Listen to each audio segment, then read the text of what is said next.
ആടുജീവിതത്തിൻ്റെ ആദ്യ വായനയിൽ തന്നെ സിനിമയെക്കുറിച്ച് മനസ്സിൽ ചില ധാരണകൾ രൂപപ്പെട്ടിരുന്നു. 43 അധ്യായങ്ങളിലായി വ്യാപിച്ചു കിടക്കുന്ന ഒരു പുസ്തകത്തെ സിനിമയുടെ രൂപത്തിലേക്കും ഘടനയിലേക്കും സ്വാംശീകരിക്കുക ഏറ്റവും ദുഷ്കരവും ശ്രമകരവുമായ ജോലിയായിരുന്നു.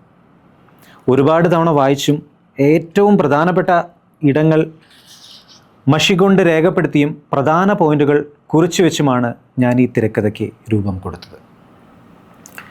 നോവലിനെ സംബന്ധിച്ചിടത്തോളം തുടർച്ച ആവശ്യമില്ല. ഒരു അധ്യായത്തിൽ നോവലിൻ്റെ കാലം അവസാനിക്കാം.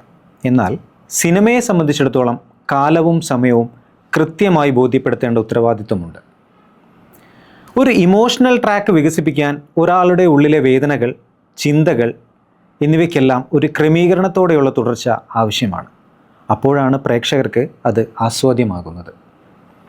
വായനയെ സംബന്ധിച്ചിടത്തോളം ഒരു അധ്യായത്തിൻ്റെ ഭൂമികയിൽ നിന്നുകൊണ്ട് അടുത്ത അധ്യായം പറയണമെന്നില്ല.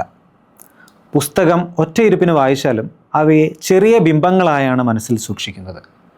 പക്ഷേ തുടർച്ചയാണ് സിനിമയ്ക്ക് ആവശ്യം.